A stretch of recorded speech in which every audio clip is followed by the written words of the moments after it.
Assalamualaikum warahmatullahi wabarakatuh. Perkenalkan, saya Anggi Anggraini dengan NIM 223143625. Saya dari Prodi PGSD, Fakultas Keguruan dan Ilmu Pendidikan.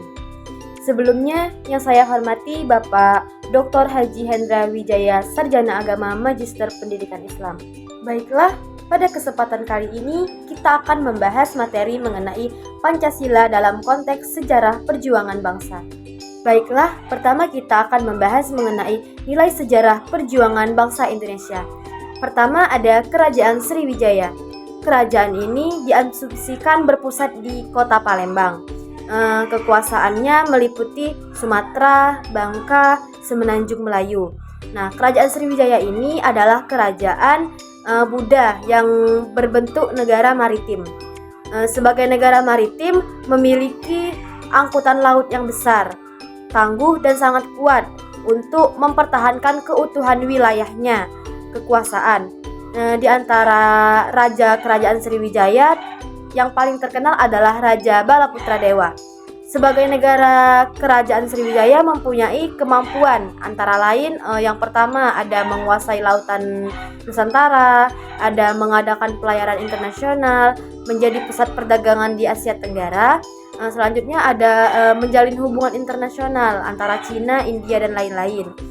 Selanjutnya ada mengirimkan pemuda untuk belajar di luar negeri dan pusat agama Buddha di Asia Tengah dengan perguruan tingginya.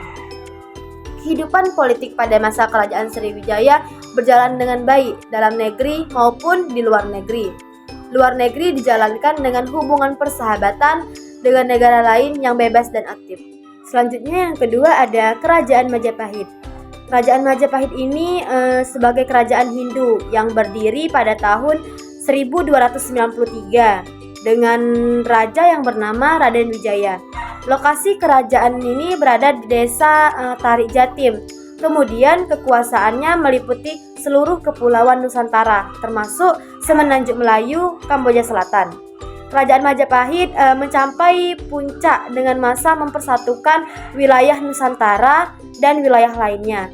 Terwujudnya ini karena keuletan Majapahit Gajah Mada dengan Sumpah Palapanya. Nah, Sumpah Palapa dengan ungkapan tidak akan menikmati rempah atau palapa sebelum berhasil menguasai dan mempersatukan Guru, Sara, Tanjung Putra, Haru, Paham, Dompo, Bali, dan Palembang.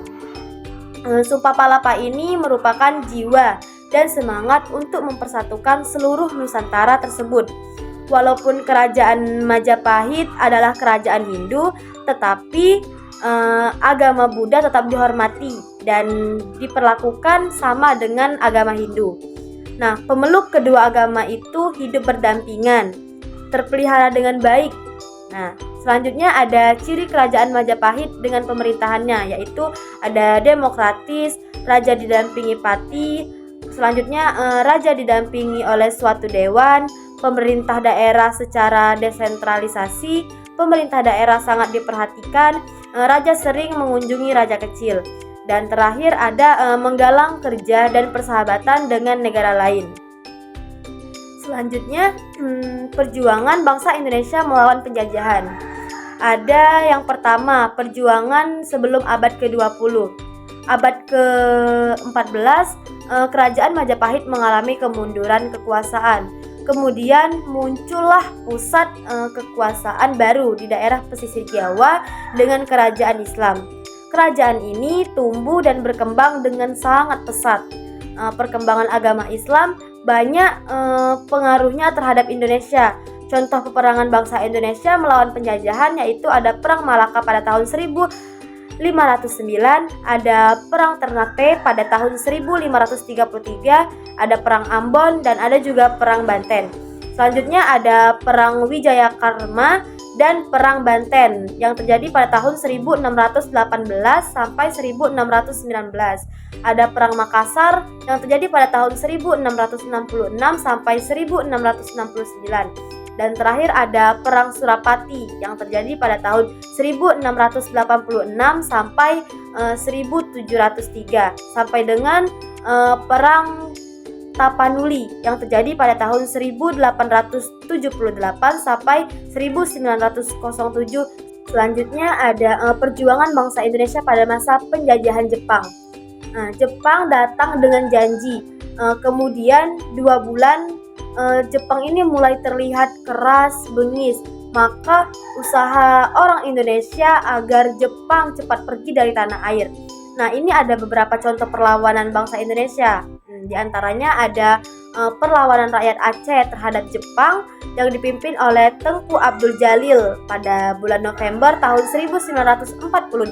Selanjutnya ada perlawanan rakyat Sukamanah terhadap Jepang yang dipimpin oleh Kiai Haji Zainal Mustafa yang terjadi pada bulan Februari tahun 1944.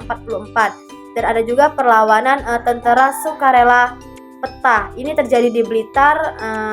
Perlawanan ini dipimpin oleh Supriyadi Muradi DKK pada bulan Februari tahun 1945. Karena Jepang mengalami kekalahan dalam perang, maka mereka kembali menarik simpati rakyat dengan cara mendirikan atau membentuk beberapa organisasi. Di antaranya ada Gerakan 3A. Gerakan 3A ini dikenal sebagai Jepang Cahaya Asia, Jepang Pelindung Asia, dan Jepang Pemimpin Asia. Yang kedua ada Pusat Tenaga Rakyat atau Putra. Nah, ini tuh diarahkan untuk mendorong partisipasi rakyat, khususnya nasional sekuler dan cendekiawan. Ternyata Putra ini lebih menguntungkan rakyat Indonesia. Dan yang ketiga ada Tentara Sukarela Pembela Tanah Air atau PETA.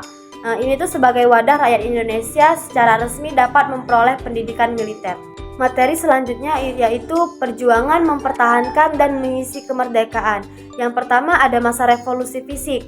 Nah, disebut revolusi fisik ini karena penuh dengan perjuangan fisik, pertempuran maupun perlawanan terhadap kaum penjajah Jepang, Inggris, dan Belanda yang ingin menjajah kembali. Ada beberapa perlawanan yang dilakukan oleh bangsa Indonesia, yaitu ada perlawanan terhadap Jepang di Surabaya, terus ada juga pertempuran terhadap Jepang di Semarang, dan ada juga pertempuran terhadap Inggris di Surabaya. Nah, sedangkan perundingannya ada perundingan Jakarta-Hoogervelweg antara Indonesia, Belanda 23 sampai 24 April dengan mediator Inggris, persetujuan Linggarjati Indonesia, Belanda dengan mediator di Linggarjati Cirebon, persetujuan Renville, dan ada juga persetujuan Roem-Royen. Selanjutnya masa demokrasi liberal. Ketika Republik Indonesia menerapkan Undang-Undang Dasar sementara tahun 1950, perjuangan mempertahankan dan juga mengisi kemerdekaan dengan melakukan pemilu untuk memilih anggota parlemen. Nah, pemilu dianggap berhasil walaupun tidak memenuhi harapan rakyat. Nah, dampak dari demokrasi liberal ini pertama ada munculnya sistem multipartai. Selanjutnya, parpol tidak berfungsi menyalurkan aspirasi, hanya memperjuangkan golongannya dan pembangunan tidak terwujud. Selanjutnya ada Orde Lama. Pada masa ini landasan ideal adalah Pancasila dan landasan strukturalnya adalah pemerintahan berdasarkan Undang-Undang Dasar 1945. Nah, tujuan dari Trikerangka tujuannya yaitu negara kesatuan, sosialisme, dan juga dunia baru. Nah, cara pelaksanaannya ini penuh dengan penyelewengan. Selanjutnya adalah Orde Baru. Nah, tata kehidupan baru dan sikap mental berdasarkan Undang-Undang Dasar 1945 dalam kenegaraan. Nah, Orba dipelopori pemuda. Pemuda ini termasuk mahasiswa dan pelajar bersama ABRI, Parpol, dan Ormas. Ciri Orba yaitu pertama menghendaki pikiran realistis dan pragmatis tanpa meninggalkan idealisme perjuangan. Selanjutnya, mengutamakan kepentingan nasional tanpa meninggalkan ideologi perjuangan anti penjajah. Yang ketiga, menghendaki pimpinan nasional yang kuat dan pemerintahan untuk pembangunan. Yang keempat, mengutamakan konsolidasi ekonomi dan sosial di dalam negeri. Perjuangan mengisi dan mempertahankan kemerdekaan ini dilakukan Pertama, melakukan koreksi terhadap penyimpangan dan penyelewengan. Yang kedua, melaksanakan Undang-Undang Dasar 1945 secara murni dan konsekuen. Dan yang ketiga, menyusun dan melaksanakan GBHN sebagai arah perjuangan. Selanjutnya yaitu masa reformasi. Masa reformasi ini lahir atas gerakan masyarakat yang menuntut diadakannya kehidupan Polexos Budmil. Nah, karena kecewa terhadap Orba. Nah, dengan demikian reformasi adalah masa menuntut perbaikan, pembaharuan atau pemulihan dalam bernegara. Masa ini juga bermula karena krisis moneter yang berlanjut krisis ekonomi secara berkepanjangan. Sekian dan terima kasih. Mungkin itu saja materi yang dapat saya sampaikan. Lebih dari kurang saya mohon maaf. Kepada Allah saya mohon ampun. Saya akhiri. Wassalamualaikum warahmatullahi wabarakatuh.